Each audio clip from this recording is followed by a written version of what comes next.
Good evening. This is Ranger Naomi, and I am here with Mike FITZ, Explore.org's resident naturalist, and Ranger Leon. And we are here at the viewing platform at Brooks Falls on the Brooks River. And we are here tonight to present a play-by-play, which is hopefully some informative commentary about what we are seeing on the cams in front of us. There are bears, there are actually some salmon, and we're going to help you understand and see what we're seeing here at Brooks Falls. Mike, it's great to be here with you. It's always a treat to have you actually here in Brooks Falls as opposed to across the other side of the country. Yeah, and I love hosting these play-by-plays from the falls. We really never know what we're going to see. You know, right now we're looking at 3 adult males fishing at the falls, but there's a little bit of a squabble downstream. Maybe we'll go right to that. Yes. And take a look at what these bears are doing. We're catching the tail end of it right now. Yeah, well, bears are hungry right now, and bear 8-9 backpack caught a fish and trying to hold on to it because another bear wanted that fish. Who was that bear that tried to get it? So that's number 801 that's behind 89. 89 is moving towards the left of the screen, moving upriver. 801 is behind him. And you can tell the difference between those two bears looking at how much blonder 89 is on the left-hand side. He's going back to one of his preferred fishing spots. 801 most frequently hangs out in the far pool. But if we move upstream right now, we'll see that in that area near the boulders where he likes to go, that's occupied by number 634, Papa. And then in front of him, closer to camera at low, is the giant Evanston, the biggest bear we have here on the river. And each one of these bears is unique in their physical characteristics as well as their behaviors and their disposition. So we'll be talking a lot this evening about how to tell the differences between these bears, about their stories, and also we'll try to give you some insight into their behavior. These bears that we'll talk about this evening are in the Penn National Park's Bears of Brooks River Guide. You find that by going to a search engine, just typing in cat book, and first link will probably take you right there. Now, in front of us, saw 89 backpack catch another fish, and now 634 Popeye is following him, trying to get that fish. Let's watch that. Yeah, Popeye going in for so now. He's tried before with backpack earlier in the year. So when you're holding a fish, it's kind of difficult to defend your catch. But backpack not willing to yield, but Popeye is very hungry. And eventually he was able to intimidate number 89 from giving up his catch. Now, again, that's a legitimate fishing technique in the bear world, pirating or stealing like that. Popeye is probably the most aggressive that we see him with other bears. We don't really see him to bites. But yeah, he will steal fish, especially early in the salmon run. We don't see him doing that very much later in the salmon run, but right now, bears are quite hungry. He's also been pushed around by a couple of the more dominant bears this season. So for him to that aggressively go after backpack's fish is something that we haven't seen a lot of this season because he's been pushed around, but he seems to have been in the background a bit because of that. But he got that fish, and that is a valid fish technique. Yeah, so probably a good 4,500 calories for him. That's the average digestible energy in these sockeye salmon. That's the primary species that the bear is catching here at Brooks Falls. There's other salmon species present in the river later in the year, but sockeye salmon are the vast majority. And we'll take a close look now at number 747, who's eating a salmon. He is a tang. Definitely the largest bear that we have here in the Brooks River, the most dominant bear that we've seen so far this year. We haven't seen any other bear attempt to challenge him. And he's an excellent angler, so very good at fishing the jacuzzi, fishing just outside of the jacuzzi like we just saw, and also he's good at fishing the area near the boulders, kind of on the far side of the falls. and he's been very successful this evening. The fat are getting fatter around here. It shows the value of being dominant and having your preferred fishing spot. Yeah, he's in the most preferred fishing spots most of the time because he doesn't have to worry about another bear shoving him out of the way. Other bears will like to fish the jacuzzi more often. Sometimes we'll see backpack in there. And again, backpack's at the top of your screen, just behind 747. We'll see 503 in there. We'll maybe introduce him later tonight. And also 856 as well. But those bears this year are subordinate to 747. We'll take a look downstream here real quick though. We don't often have many family groups visiting Brooks Falls, but just a glimpse of a mother and her yearling cub, I think, in scavenging some salmon. I think, Naomi, this is this might be number 806. I think so. I think you're right. And her cub managed to get some from her. The sows are not that ready to give up fish when they get it because they are still providing milk to their cubs, and they're protecting them. They use up a lot of calories, so they have to eat. And 806 is a young mom. I think this is her first known litter at least. She was identified here at Brooks River just a few years ago. She's also very skilled on the lip of Brooks Falls, but with her cub, we haven't seen her utilize that fishing location. And that's not uncommon for mother bears to change, or female bears to change their behavior depending on their reproductive status. So if they are caring for a cub, especially young cubs, most of the mother bears will avoid Brooks Falls and they'll try to fish farther downstream. Behind her in the area that we call the riffles is another mother bear with 2 yearlings, and that's number 128 Grazer down in that vicinity. And Grazer, when she doesn't have cubs, she will fish the riffles, but she will also be a very good fisher on the lip. But we don't see her often on the lip when she's got cubs. I'm a little surprised we haven't seen her on the lip this year. I mean, she's done it with spring cubs. She'll kind of stash them in the trees and then go to the lip of the falls. Maybe she recognizes there's just too few salmon jumping to make it worth a while. We've hardly seen any salmon jumping or any significant numbers of salmon jumping. There are definitely salmon jumping this evening, just not a whole lot. She seems to be a bear that weighs and balances what she does. I mean, she will be aggressive in defending her cubs when she has to, but I mean, right there, she's letting 151 Walker sit there in his fishing spot behind her, and not, and that's okay. Or maybe this is Walker coming in. Maybe I'm mistaken. No, that looks like Popeye coming in. Popeye's coming in for the steal with 128 and her cubs. Yeah, so let's see what happens here. Popeye is a lot bigger than her, but Grazer is a fearless mom. You can see her standing her ground, jaw popping down there. We can't hear that, but that she's clacking her teeth together. She wasn't quite willing to tangle physically with Popeye in that instance. But Popeye got some of the fish. Yep, and he got some of the fish. So again, his behavior there to steal that salmon has been rewarded once again.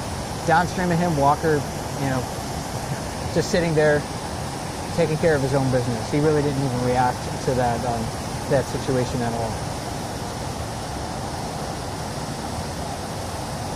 Even farther downstream, it's hard to see them, but 856 coming up, he's a very large and fairly dominant bear moving upstream. We'll see how the positioning at the falls shakes out if he makes it in this direction.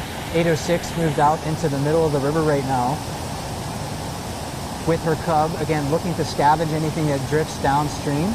747 back up into the falls. A lot of stuff going on right now, Naomi. Yeah. Feeding on a salmon. 812, we haven't introduced him. He's on the lip of the falls, young adult male. And then on the far side, a bear that we haven't seen during our play-by-plays so far this year. This is one of the older bears at Brooks River. Let's take a look at her. Right up against that rock wall over there, that's number 482. Which a long time ago she got the nickname Brett. Yeah, and interestingly, she was single last year and was pursued by 747. But she came back without cubs this year, She had, the year before, she had three yearlings.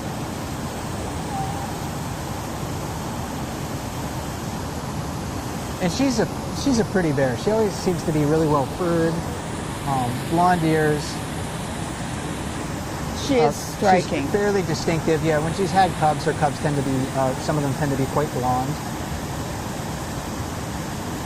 Not, mother bears will almost always take a year in between litters unless they happen to bear cubs and then lose those cubs in early summer, and they'll mate again and maybe conceive later that year and give birth the next winter. Otherwise, more typically, they'll wean their offspring, they'll have a summer on their own where they mate and then give birth the next winter.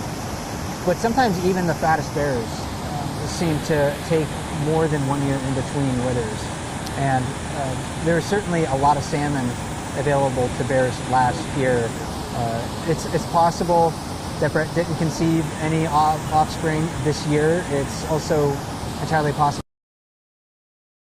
back to his fishing spot, or if he decides to 856 in the jacuzzi.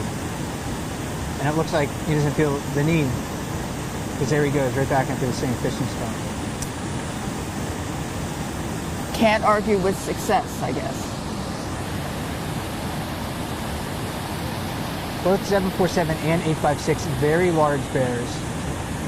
The average adult weight of bears in Katmai National Park at this time of the year, 700 to 900 pounds. I'd be surprised if either of those bears are lower than that 900-pound threshold. So again, that's just kind of an average.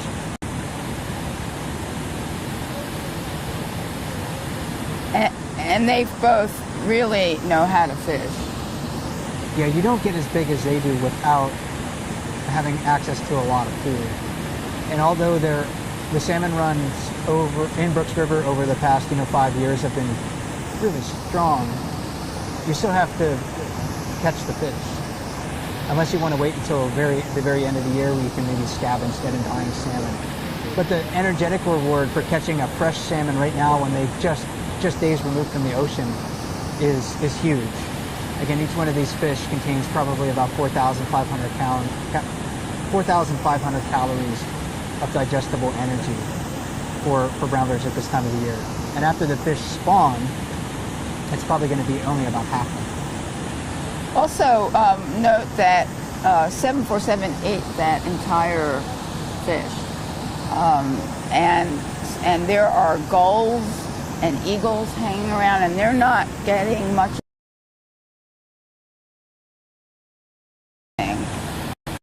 And when there are more salmon around, crabs. And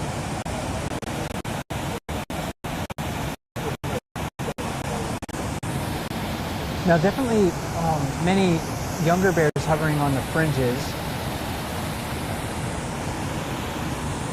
So downstream of the big guys at the falls, younger bears will wait their turn or wait to scavenge anything that drifts downstream.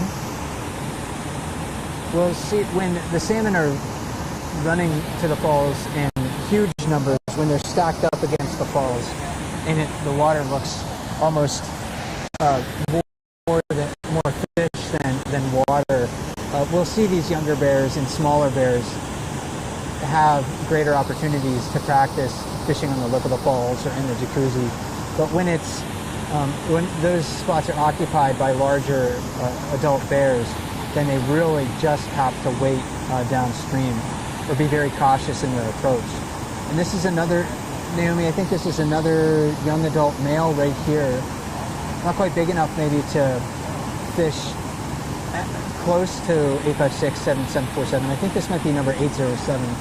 I'm not 100% sure. Yeah, I'm so bad at identifying the younger bears. It can be difficult at times. So if you're at home and you're like, well, Mike, I don't know how you tell these bears apart. Trust me, we all went through like the same learning curve. But look at the facial profiles of the bears. Look for scars, different coat colors, ear shapes and ear color, claw color. Where the bears like to fish especially can be very helpful And you can start to narrow down your choices, especially if you're looking through that ID book provided by Katmai National Park. I mean, one of the reasons I think for me it's hard to identify some of the subadults and younger bears is that I don't get to see their fishing habits and their behaviors as much. Whereas the older bears that we've been observing for years, we see their behaviors over years, and it becomes easier to identify because you get all that information beyond just the physical characteristics. And the younger bears are growing so rapidly. The four bears that are downstream of the falls in view right now, they are all at their full size. They might gain more body mass, depending on how well fed they are, but they're not going to gain like overall length and height. But like a younger bear, such as 807 here, and that other bear that's sitting downstream of him, they're going to be growing extremely rapidly over the next several years. So from year to year with the younger bears, it's harder to track them because they end up growing so quickly. But they don't have nearly, like if you're just looking to tell the difference between a young adult or a sub-adult bear, or even a young adult female and the bigger adult males at the falls, just take a quick look at their neck size. The adult males typically have very thick necks in proportion to their body, and the younger bears have much skinnier necks. I mean, we can see that very clearly with the four bears in front of the falls who have very thick necks, and 812, who is sitting on the lip, is a younger adult, and you can see the difference in the size of his neck.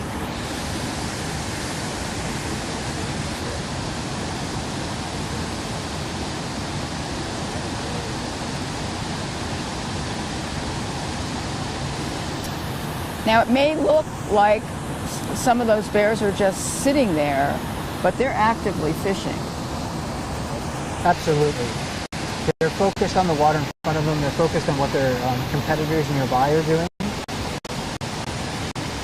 856 in the plunge pool that we call the jacuzzi, fishing by feel, waiting for a salmon to bump into him, and then he'll use his reflexes to pin that salmon to the gravel underneath him or to his body. 747, waiting for a salmon to kind of pop up in that pile of water in front of him. There's a rock there, and sometimes salmon get caught on that. 812, though, on the lip of the falls, he's waiting for a salmon to jump in the wrong direction. And for him, that would be the right direction, right towards his mouth.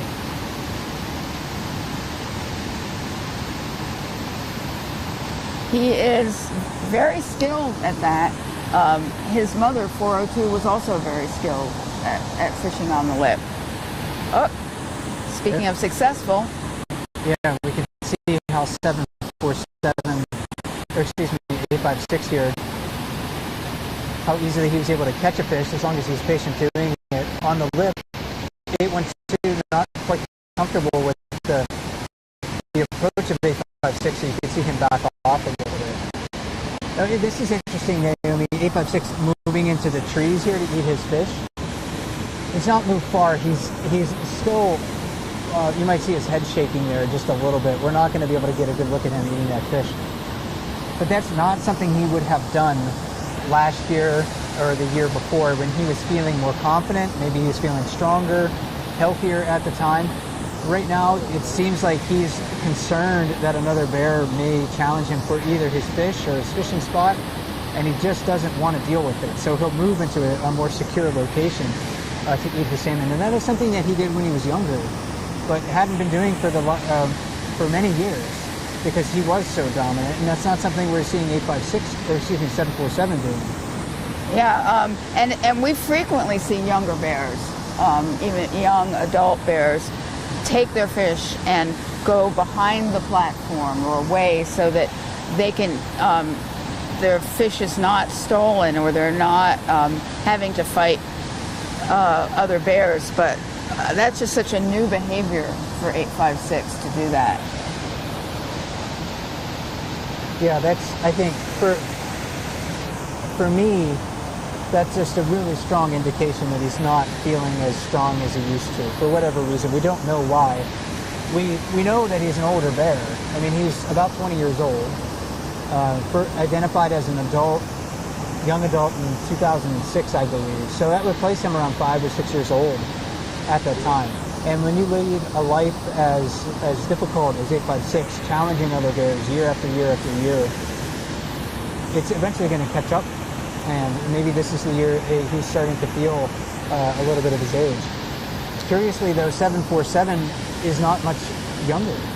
Maybe only a year or two younger. We don't know for sure. But 747 has also led a pretty rough life, but he's not nearly been as assertive during his adult life as 856. It's also interesting that a bear who has been so dominant, like 856, for 10 years, it kind of knows his limits. Yeah, they are, I think, in a sense, almost self-aware to that manner. And I don't know, they don't conceive or perceive the world, you know, like we do. But I have no doubt that bears have the capacity for some thoughts. They're aware of the presence of other individual bears. They remember other individual bears. They're also able to read the body language of other bears quite easily.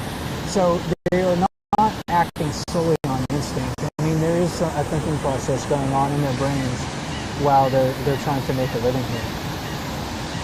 Yeah, I mean, because it says to me that a bear like 856 doesn't have to be completely beaten up to lose his throne. He's assessed his own situation, the strength of 747, and again, as you said, bears really don't want to fight because injuries can really hurt them in their fishing and job one, which is to get fat for the winter. So I find it so interesting that 856 is not defending his crown, but we've seen that with 480 Otis. He sort of was more dominant not the most dominant bear, but more dominant in his early years and has kind of backed off in later years. Yeah, bears are certainly adaptable. They're opportunistic. They're able to adjust their behavior depending on the circumstances. And we're seeing 856 doing that. Now here he comes back into the water.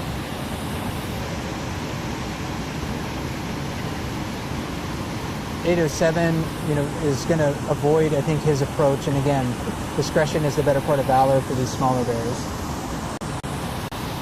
We'll see if 856 goes back to the jacuzzi.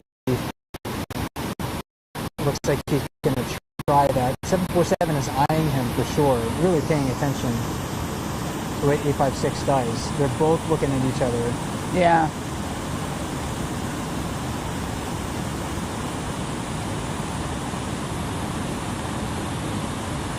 Perhaps because 747 has found that successful spot this evening, and he has established his dominant position with 856. He doesn't need to go into the jacuzzi at this moment, but maybe if 856 keeps catching fish there, we'll see something else happen. Yeah, bears don't need to establish their dominance over other bears every time they encounter one another. Again, they can remember what happened in the past. So 856 remembers what 747 did to him earlier in the year and how he's been displaced by 747 multiple times.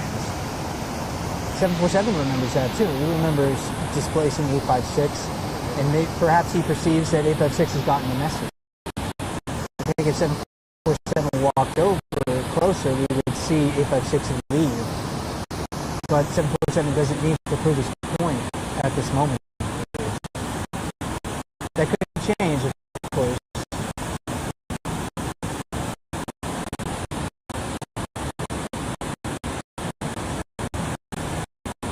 That's what's so great about watching these bears, because it is a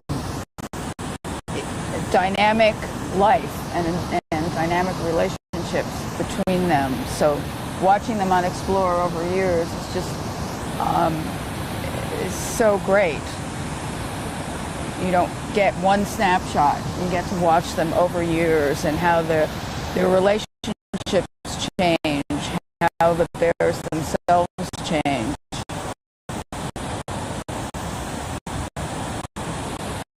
Not only do we get to watch these bears on a daily basis, but we get to watch them, yes, across many years. We get to see them growing into adults and aging into older bears. And that's, I think, a unique thing that Brooks Falls and the Bear Cams presents to us. There's probably no other national park that provides quite the same experience. Every other place, you could probably do that with wolves in Yellowstone, for instance, but you got to go to Yellowstone.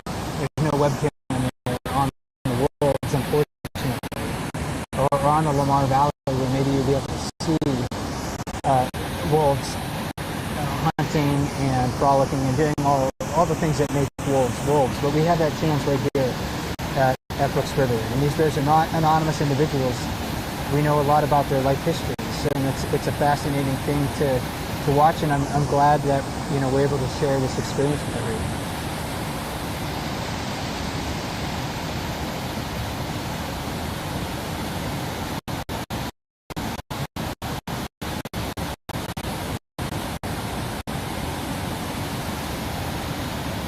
A lot of patience, though, Naomi, being practiced right now. Yes. Now, maybe we could look downriver a bit. We just saw Bear 151 Walker got a fish in the riffles, but he left. He took it just like 856. He took his fish and went up the hill.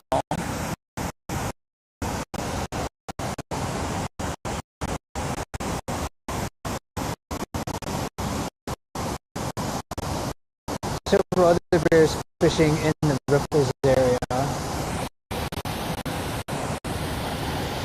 That's about 100 yards downstream of Brooks Falls, where you see those three bears right now. And then bears chasing salmon farther downstream as well. From an energetic standpoint, it's definitely worth a bear's while to wait for your food to come to you. It's not always possible. It depends on your hunger level. But that's why the fishing spots at Brooks Falls are so sought after, because you can wait for your food to come to you instead of having to chase your salmon and burn calories that way. Naomi, a bear that we haven't seen yet this evening just showed up. Who's on the lip of the falls now? That's Bear 503. And another bear whose life story we've gotten to witness over the years. He is a young adult bear, and he fishes in a lot of different spots. He likes the jacuzzi when the bigger, more dominant bears aren't there. He's looking a little lean these days. He's very tall, though. He's just not well filled in. I mean, he's still growing. He was born in 2013, so he still has a ton of growing to do. We could see him grow significantly over the next several years, certainly into his, maybe when he reaches 12 or 13. He may not reach his maximum size until about that point in time. So I think he has the potential, at least, to be a very large bear, as long as he stays healthy. The other day I saw him in camp in the evening, and just seeing him out of context of the falls, he does look so big. He's so tall. Yeah, a lot of these bears kind of look small when they're in the water, but you see them on the ground. You're walking a trail around here or on the beach or even near the lodge down near the mouth of the river. Even the little ones, even the yearlings, look pretty big. And yearlings in August in Katmai, because there is so much food, sometimes can weigh, the big ones weigh 200 pounds. So they're not small animals. The 503 is a bear that's really coming of age in the age of bear camp. We saw him in 2013 as a spring cub with his mother 402. We saw him get weaned a year early and separated from 402 as a yearling. We saw him get adopted by 435 Holly on the bear cam. And now we're seeing him growing into a successful adult bear.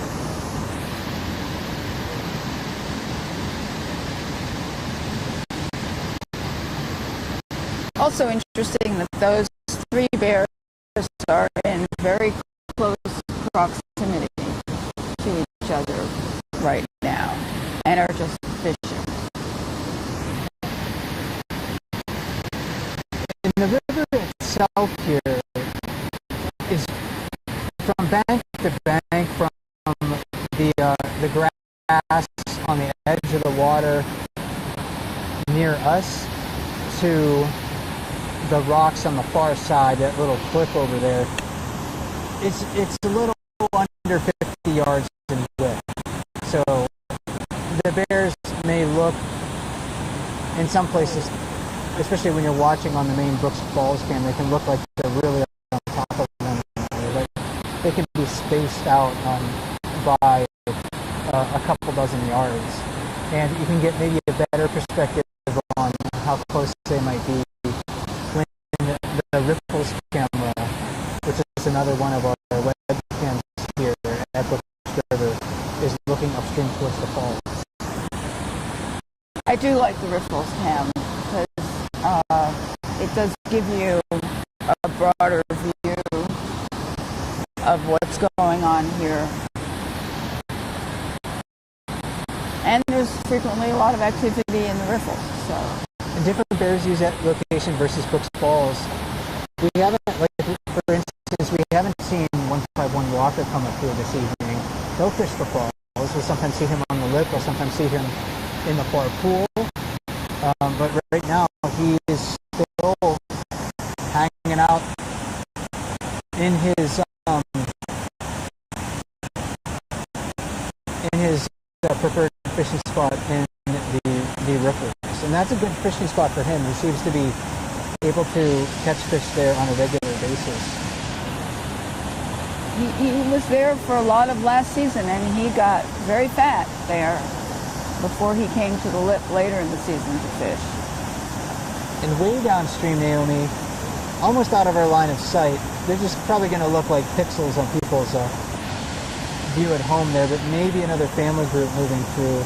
They're too far away for me to really present any sort of ID, but the mother, perhaps with older cubs, are way down there. We'll see if they come closer.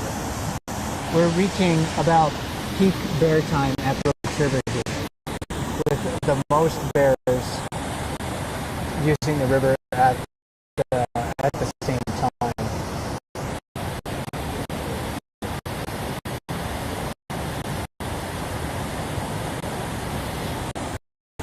Now, Mike, lots of questions about salmon this year from the viewers because we're not really seeing a lot of salmon jump the falls the way we have in the last few years. Did you see some salmon approaching in the lower river today? There were certainly some in the lower river. The lighting when I walked across the bridge wasn't so great for looking for the water, but there's definitely fish down there. And there's fish at the falls. Again, we've seen bears catching fish during the broadcast today. And now that the sun has come out just a little bit, our camera's not going to be able to pick it up. But there are fish moving into like that plunge pool area where 856 is fishing. So there are some salmon in there. We've yet to see that really big surge of fish that we've come to expect over the last several years. So I'm still waiting for that. I think we might see it. We might not, though. Maybe the fish that are moving into the larger watershed are choosing to spawn in other locations because they were born in other locations. And if that's the case, we'll probably see bears moving away from Brooks River in large numbers in late July to look for better fishing locations. the past couple of years, we've seen many bears sticking around in August. But if there aren't a lot of fish in the river in July, then we're probably not going to see a lot of bears here in August. At least that's my prediction. And they are, as you say, they are opportunists, and they're smart, and they do know other streams and rivers around here where there could be a lot of salmon.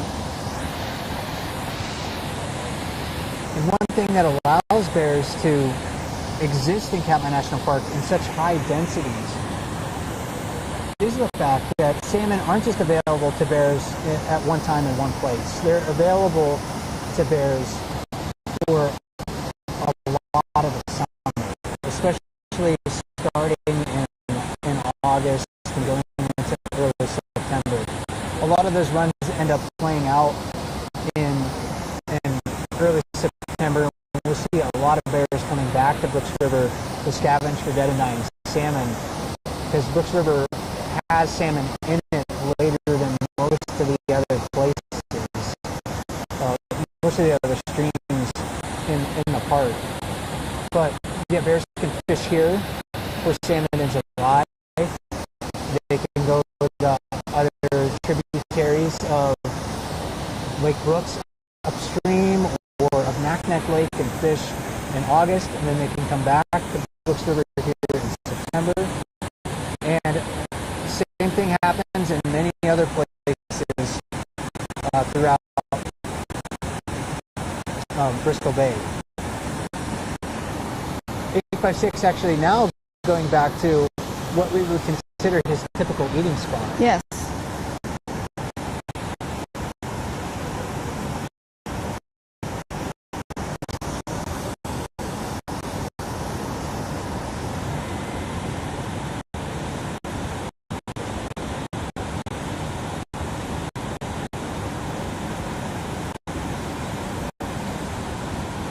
We've been seeing bears eating almost all of the salmon. Maybe once or twice so far this year I've seen a bear purposefully leave, a significant amount of a fish that it's caught. And look at the gulls, right? Hopeful.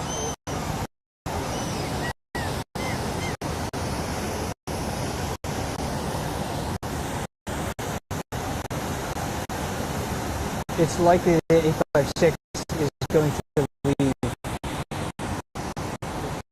virtually nothing for the birds to scavenge. So what happens at a time like this for the birds? Because they're used to also...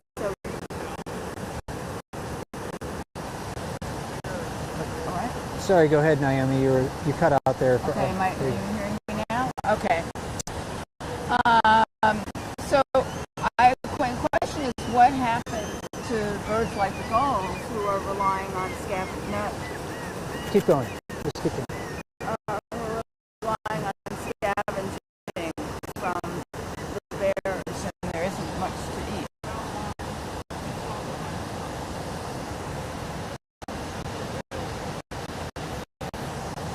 I apologize for that little bit of a mic issue there with Naomi. Maybe you want to repeat your question? Yeah, can you hear me now? Okay, good. Mike's censoring me. That's all. Quit swearing. I wouldn't have to do it. All right, I'll stop. A question was about the birds and the gulls who are used to scavenging from the bears, and as we just see, they didn't get anything from 856. So what happens to them in times like this when there aren't scraps? Yeah, it's going to be harder for them. I mean, bears are the vector that provides salmon energy to scavenging birds like gulls and ravens and even bald eagles at this time of the year. So the birds, if they're not able to scavenge a lot of salmon, they're just going to have to wait until the salmon start to spawn and die and more of those fish parts become accessible. It may be more difficult for the birds to raise their young. A lot of the scavenging birds around here, like the bald eagles, will time their eggs to hatch right around the time that the first salmon arrive. And I'm not sure if that's 100% the case with the gulls, but I'd be surprised if it wasn't. 503 actually coming down looking for scraps. So that shows that, again, he hasn't had many meals of salmon today. 801 moving over in that vicinity as well. 801 is a fairly distinctive bear. Very wide set ears that they, so his skull is pretty wide and his ears lay on the sides of his head instead of being more upright. And that's another way that you can tell the fully mature bears, even females, compared to the younger bears. Look at 503's ears and how they're more upright, kind of on the top of his head, while 801's ears are kind of more wide set to the side. And I don't know if the viewers can actually see these bears, but both these bears have fresh scars on them. And those scars can be unique identifiers when they're visible. They do heal. They do grow in new fur coats, so sometimes the scars aren't always a reliable indicator of who you're looking at. But, for a particular month it is. So if you see a scar on a bear in July, it's going to be there probably the whole time in July. But you might not count on seeing that in September. Yeah, they do heal very, very well. I'm going to move back downstream here, Naomi, to look at 801. We don't often see him very close to the wildlife viewing platform where people are standing. I'm not sure if that's because he's just intolerant to people or he doesn't feel the need to come over here. But sometimes bears will avoid the wildlife viewing platforms because they don't want to be in the close proximity of people. So when you're coming to Brooks River, if you're lucky enough to visit in person, keep that in mind. It's much easier for bears to work around us if we concentrate into predictable locations, like standing on the wildlife viewing platform and sticking to established trails. So 801 taking a seat there. Back up at the falls. 89 avoiding the approach of 503. Which is interesting because 503 is a younger bear than 89, and was 89 just displaced by 503. And 89, he's never been a very aggressive bear. That's probably why we don't see him with all those scars and wounds. He's good at avoiding conflict. Although, I mean, he certainly gets into it. I don't know, he's coming back. Yeah, so let's see here. We'll watch that interaction.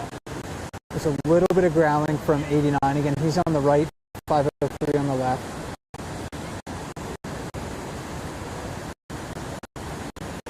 I mean, you can really tell where their preferred fishing spots are. It's like, what's worth my challenging another bear over? But yes, I consider 89 backpack a very beautiful bear. Maybe it's he likes being beautiful and not scarred up. Yeah, 89 just kind of half-heartedly moved in there, thinking maybe I'll give a little bit of a growl, maybe 503 will leave, and that certainly wasn't the case. 503 said, whatever, I'm just going to sit here. And it's also interesting because I don't consider 89 a small bear, but next to 503 he looks small. Yeah, 89 is not a small bear. 503 is not a small bear.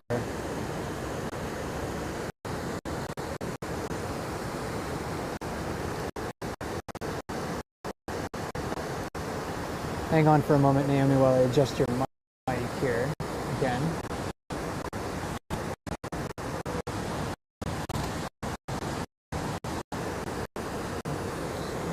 Am I back?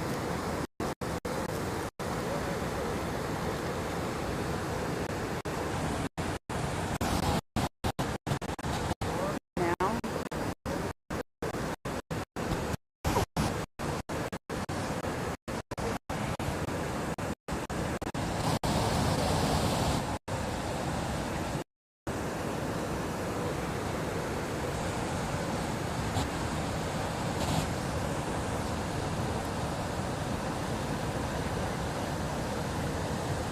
Maybe? I've got to stop cursing. Mike keeps turning off my microphone. Right. It is. I'll say it's the government censors that are doing Okay. it. Words have consequences, Naomi. Should have learned that. I am learning. Yeah, apologize for that sound issue we're having on. Microphone just cutting out every once in a while. But we're going to stay with you till the top of the hour. So a little over 10 minutes. If you joined us late, my name is Mike FITZ with Explore.org. I'm here with Ranger Naomi Boak from Katmai National Park. We're standing on a wildlife viewing platform looking at brown bears and salmon at world famous Brooks Falls in Katmai National Park. 3 very large bears at the waterfall right now, 856 in the plunge pool we call the jacuzzi, 747 standing in the middle of the waterfall, and then on the far side number 634 Popeye. To me, that's such a classic view. These 3 very large bears at the falls.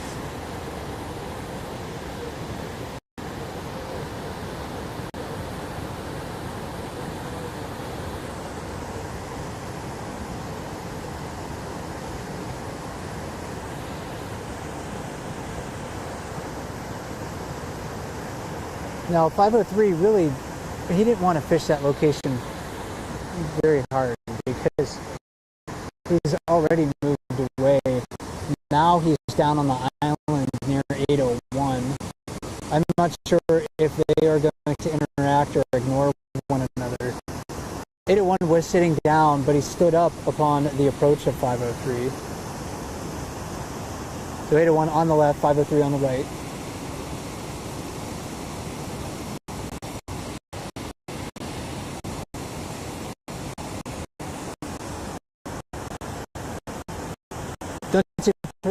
Don't be surprised if they just ignore each other.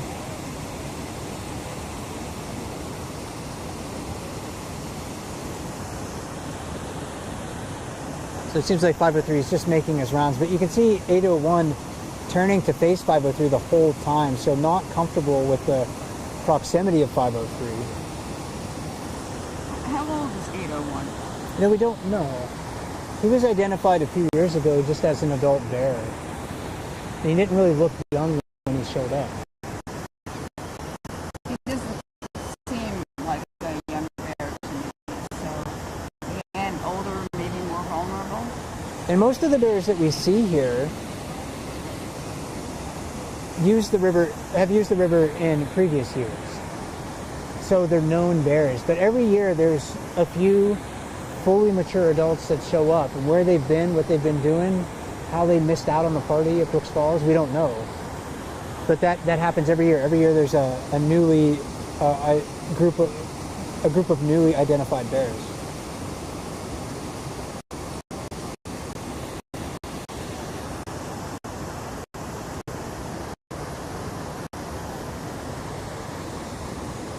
So 503, maybe he's going to walk underneath us. We'll take a look at him. We haven't had a bear walk underneath us yet.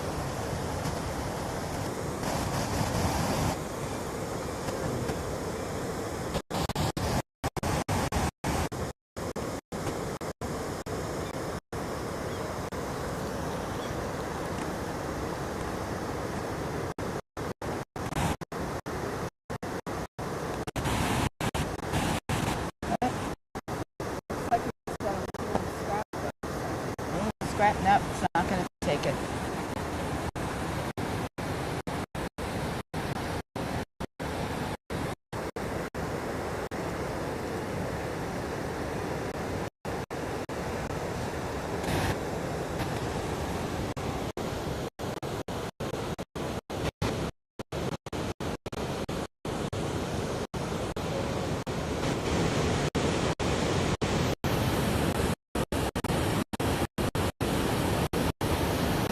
So you can see a little bit of the edge of the Brooks Falls platform. The Brooks Falls camera is that brown dome right there.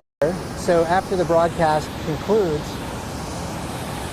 if you want to watch more of the bears, just go straight over to the Brooks Falls page on explore.org. And anytime you want to find it, if you can't remember the exact website, just type in bear cam into a search engine and it should be the first hit.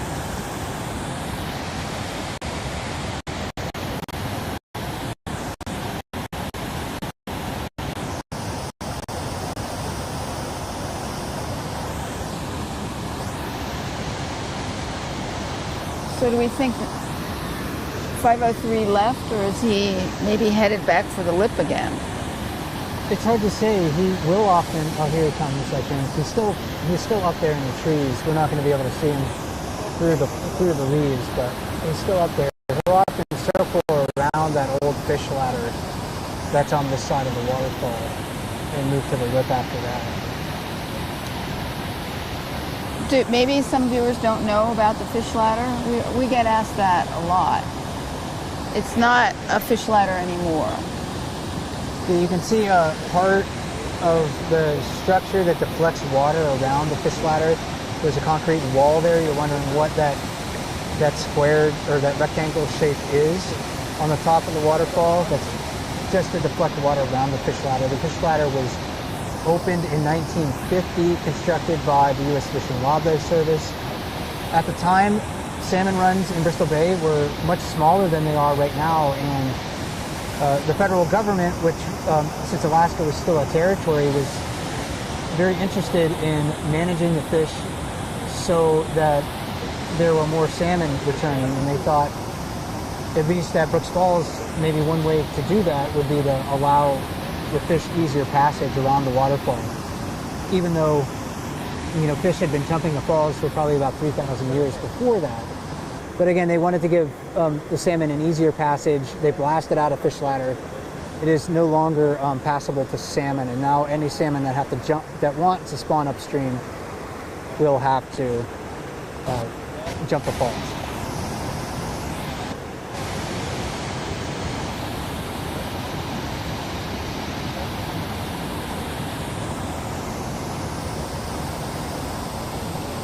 And again, Naomi, we're still looking for that first big surge of salmon. There are salmon in the river. It's enough to keep the bears occupied. It's certainly not enough to keep them sated. So that, I think, it's something that we can look forward to. Later this month is that. More fish moving into the river. At least I hope so. Yeah, I hope so too. Yeah, it's so unusual to not see the fish jumping. I mean, there are fish in the river, but we're just not seeing them jumping at the falls.